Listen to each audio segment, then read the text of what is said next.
देख रहे हैं द संकेत लाइव। दोस्तों, आज देश के दो बड़े राजनीतिक राज्यों वेस्ट बंगाल और तमिलनाडु में लोकतंत्र का सबसे बड़ा उत्सव अपने चरम पर है और करोड़ों मतदाता अगले 5 साल की सरकार चुनने के लिए मतदान केंद्रों की ओर बढ़ चुके हैं।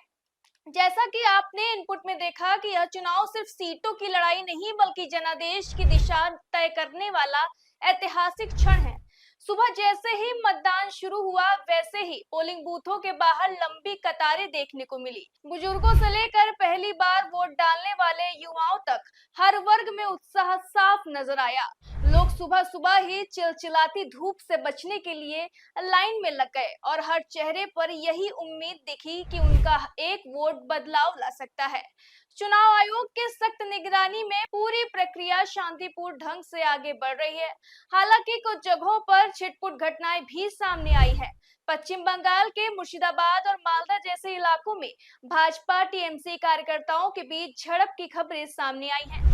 यहाँ तक कि देशी बम फेंके जाने और ईवीएम खराब होने जैसी घटनाओं ने कुछ समय के लिए तनाव जरूर बढ़ाया, लेकिन सुरक्षा बलों ने तुरंत स्थिति को नियंत्रण में कर लिया और मतदान प्रक्रिया फिर से शुरू हो गए। इस बार पश्चिम बंगाल में पहले चरण की 152 सीटों पर मतदान हो रहा है, जहां करीब 1478 उम्मीदवार मैदान में हैं, जबकि तमिलनाडु में एक ही चरण में सभी 234 सीटों पर वोट डालने जा रहे हैं और यहाँ 4000 से ज्यादा उम्मीदवार अपनी किस्मत आजमा रहे हैं।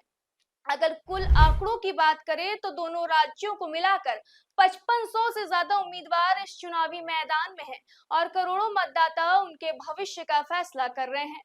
चुनाव की खास बात यह है कि इस बार महिलाओं की भागीदारी काफी ज्यादा देखने को मिल रही है और कई इलाकों में महिलाओं की लाइन पुरुषों से लंबी नजर आ रही है, जो लोकतंत्र के लिए एक सकारात्मक संकेत है। वहीं इसी बीच प्रधानमंत्री नरेंद्र मोदी ने भी सोशल मीडिया के जरिए लोगों से वोट डालने की अपील की और खास तौर पर युवाओं और महिलाओं से रिकॉर्ड संख्या में भाग लेने का आग्रह किया।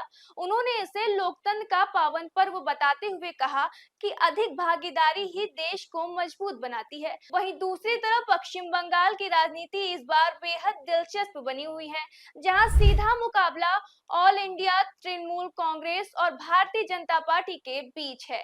नंदीग्राम और भवानीपुर जैसी सीटों पर सबकी नजर टिकी हुई है, जहां हाई प्रोफाइल मुकाबले चुनाव का केंद्र बन चुके हैं।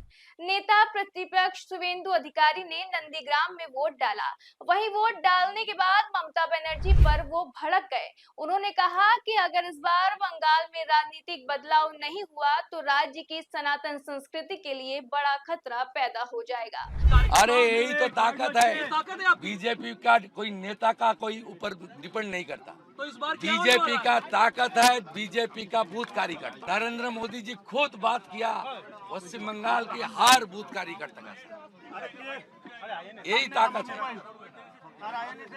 ये लोग बिना साठ देश के लिए और सनातन का रक्षा करने के लिए काम करते हैं। शुवेंदु ने शांतिपूर्ण मतदान की अपील करते हुए कहा कि उन्होंने अपनी सभी पोलिंग एजेंटों से संपर्क बनाए रखा है।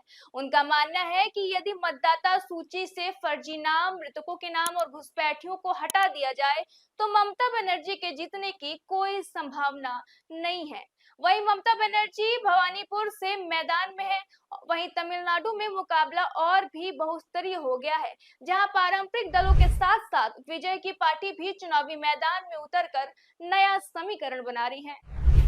कांग्रेस के वरिष्ठ नेता पी चिदंबरम ने शिवगंगा में वोट डालकर लोगों से लोकतंत्र में भागीदारी की अपील की। वहीं राहुल गांधी ने इसे वैचारिक लड़ाई बताते हुए कांग्रेस डीएमके गठबंधन के समर्थन की अपील की है। बंगाल के भाइयों और बहनों, नमस्कार। ये चुनाव विचारधारा का चुनाव है और सबसे पहले मैं आपको बताना चाहता हूं कि बीजेपी चुनाव चोरी करती है। बीजेपी ने हरियाणा में, मध्य प्रदेश में, महाराष्ट्र में चुनाव चोरी किया है।